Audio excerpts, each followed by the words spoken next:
Shalom saudara yang terkasih, bersyukur karena hari ini kita boleh bersama-sama merenungkan kebenaran firman Tuhan. Saya berdoa di tengah akhir pekan libur panjang yang sudah menanti-nantikan kita, saya berdoa firman Tuhan tetap mengiringi langkah kaki kita, sehingga kita boleh tetap berjalan di dalam kebenaran firman, kita boleh berjalan tetap di dalam langkah kaki yang Tuhan sudah tetapkan bagi setiap kita. Pagi hari ini sebelum kita merenungkan kebenaran firman Tuhan, saya ajak saudara untuk sama-sama berdoa. Mari kita berdoa.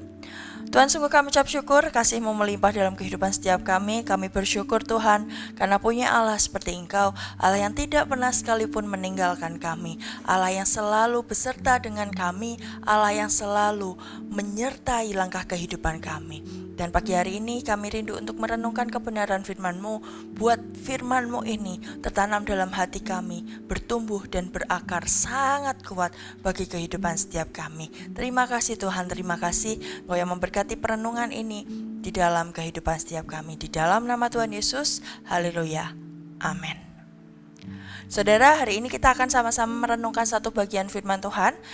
Walaupun libur sudah panjang saudara, tetapi mari kita sama-sama juga merasakan bahwa hari-hari ini kita sebentar lagi menjelang masa Paskah. 2 minggu lagi saudara, kita masuk di dalam Jumat Agung. Oleh karena itu saya ajak saudara kembali lagi merenungkan perenungan untuk Prapaskah ini, agar kita semua boleh sama-sama berefleksi bagaimana Tuhan sudah rela mati bagi kehidupan saya dan saudara. Saya akan mengajak saudara untuk merenungkan kebenaran firman Tuhan dari Markus 14 ayatnya yang ke-36. Markus 14 ayatnya yang ke-36. Saya akan bacakan untuk saudara Markus 14 ayatnya yang ke-36. Katanya, "Ya Aba, ya Bapa, tidak ada yang mustahil bagimu. Ambillah cawan ini daripadaku, tetapi janganlah apa yang aku kehendaki, melainkan apa yang Engkau kehendaki." Saudara, kita mungkin sudah sering sekali mendengar ayat yang sama-sama kita baca pada pagi hari ini. Tapi pagi hari ini saya rindu saudara dan saya sama-sama melihat bagaimana Yesus boleh melakukan segala sesuatu, bukan hanya untuk dirinya, bukan hanya untuk menyelamatkan kita, tapi Yesus melakukan segala sesuatu untuk mencontohkan kepada saya dan saudara tentang ketaatan.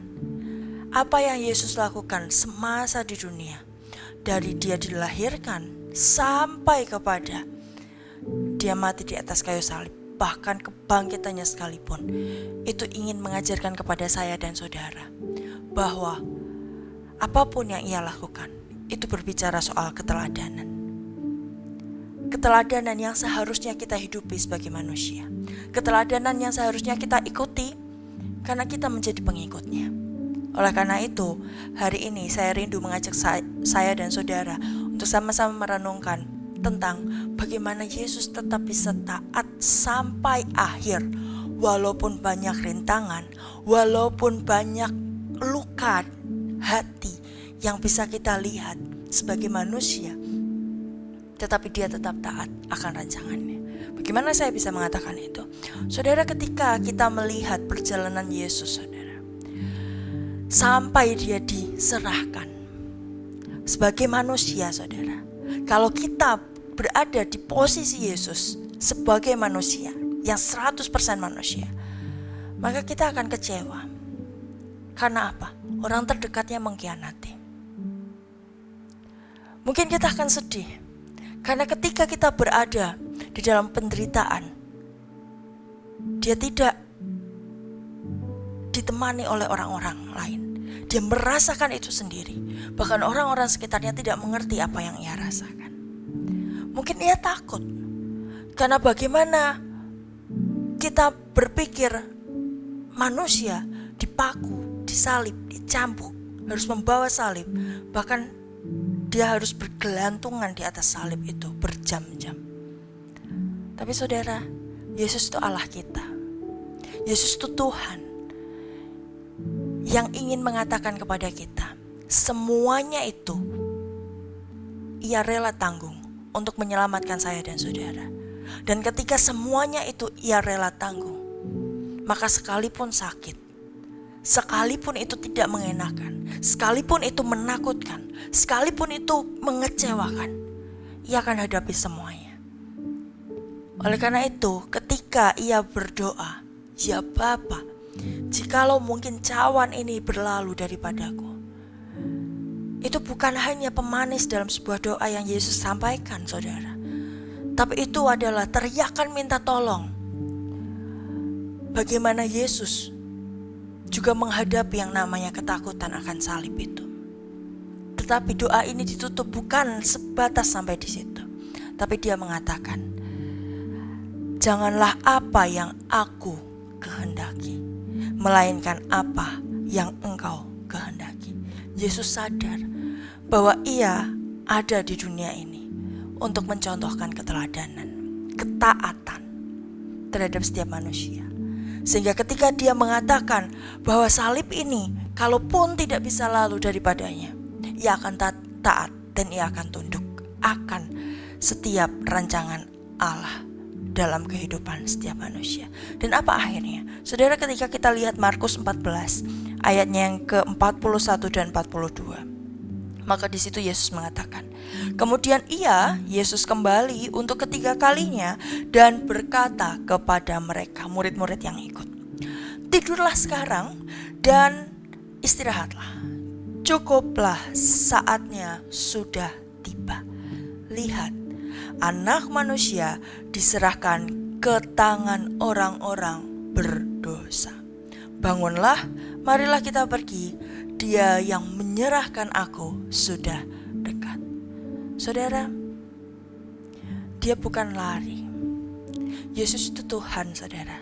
Kalau dia mau untuk tidak taat, kalau dia mau untuk merancangkan hal lain, dia bisa. Kalau dia mau untuk menggunakan kuasanya, dia bisa. Tapi dia memilih untuk taat akan rancangan Allah. Dia memilih untuk mengatakan di dalam rasa yang menggerogotinya, dia memilih untuk mengatakan, "Yuk sama-sama kita hadapi ini." Dia memilih untuk dengan taatnya dia berjalan dalam rancangan Allah. Dan saudara, begitu juga dengan seharusnya kita. Kita belum menghadapi paku, saudara. Kita belum menghadapi salib. Kita belum diminta untuk menggantungkan diri kita di atas salib berjam-jam. Kita belum, saudara, diminta untuk dicambuk dengan cambuk duri. Tapi kita hanya diminta untuk taat akan rancangan-rancangan Allah dalam kehidupan kita.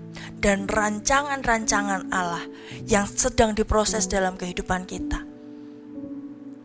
itu adalah rancangan yang menuju rancangan Allah. Oleh karena itu, saudara, apapun yang sedang kita hadapi saat ini, kita mungkin menghadapi pergumulan yang berbeda. Kita ada yang struggle dengan relasi kita. Kita ada yang struggle dengan anak-anak kita. Kita ada yang struggle dengan pekerjaan kita. Kita berjuang dengan keuangan kita. Kita berjuang mungkin dengan komunitas kita. Tapi mari hadapi ini dengan percaya bahwa ketika kita selesai menghadapinya dengan taat, maka rancangan Allah itu akan disediakan bagi saya dan saudara. Bukan rancangan kecelakaan, saudara, tapi rancangan kemenangan yang terbaik. Mari kita sama-sama meneladani Yesus. Walaupun rasa-rasanya di hati berkecamuk berbagai hal, tapi pada akhirnya Yesus mengatakan, "Jadilah padaku apa yang engkau kehendaki." Yesus berdoa 3 kali, saudara. Melambangkan, bukan berarti 3 kali ini sesuatu yang dia berdoa biasa saja. Bukan, saudara. 3 kali ini adalah lambang bahwa Yesus benar-benar gentar, bahwa Yesus benar-benar berkecamuk rasa-rasanya di hati. Tapi 3-tiganya, saudara, doa yang Yesus lontarkan bernada yang sama. Dia sama-sama mengatakan, "Jangan jadikan kehendakku, tapi jadikan kehendakmu." Dia meminta kekuatan yang daripada Tuhan. Dia ingat kembali apa yang menjadi misinya di dunia ini. Oleh karena itu, kita pun juga sama. Walaupun pergumulan ada di depan kita, rasa-rasanya ketakutan melanda kita, kekhawatiran, kekecewaan melanda kita, jangan pandang masalahnya, tapi pandang Tuhan. Lihat bahwa Dia akan memberikan jalan keluar bagi saya dan saudara. Oleh karena itu, hari ini kita sama-sama diingatkan, Yesus dan ketaatannya mengajarkan saya dan saudara, mari taat dengan setiap cawan yang boleh kita pikul saat ini. Bukan dengan keluhan-keluhan, tetapi dengan percaya Tuhan akan menyertai. Percaya bahwa ini proses untuk kita melihat rancangan Allah yang sempurna bagi saya dan saudara. Kita akan akhiri AMD kita pada pagi hari ini. Saya berdoa ini menguatkan setiap kita. Kita boleh sama-sama dikuatkan.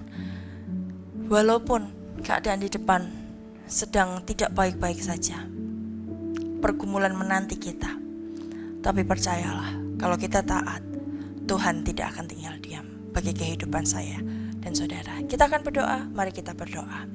Tuhan, sungguh kami ucap syukur karena pagi hari ini Tuhan mengingatkan setiap kami untuk hidup di dalam ketaatan kami, untuk setiap rancangan-rancangan-Mu dalam hidup setiap kami. Engkau yang menggunakan waktu ini Tuhan untuk berbicara pribadi demi pribadi bagi setiap kami, sehingga kami tidak menyerah bagi setiap pergumulan kami, tapi kami boleh berjalan seturut dengan kebenaran-Mu. Kami boleh berjalan dengan apa yang Tuhan mau dalam kehidupan setiap kami, dan buat kami mengerti Tuhan atas kehendak-Mu, rancangan-Mu bagi hidup kami, sehingga kami tidak berjalan dengan sungut-sungut, tapi kami berjalan dengan berpengharapan kepadamu. Kau juga memberkati setiap kami di dalam pekerjaan kami, di dalam rumah tangga kami, di dalam setiap pendidikan kami, ataupun apapun yang kami lakukan di dalam dunia ini. Biarkan kami melakukannya dengan ketaatan kami terhadap Engkau. Engkau juga memberkati untuk perjalanan kami. Kalau di antara kami ada yang kembali ke kota kami masing-masing, kiranya Tuhan yang menyertai. Bahkan Tuhan yang menyertai kami yang akan berlibur, Tuhan yang menyertai kami yang akan melakukan hal-hal kegiatan-kegiatan bersama dengan orang-orang yang kami kasihi. Terima kasih Tuhan, terima kasih.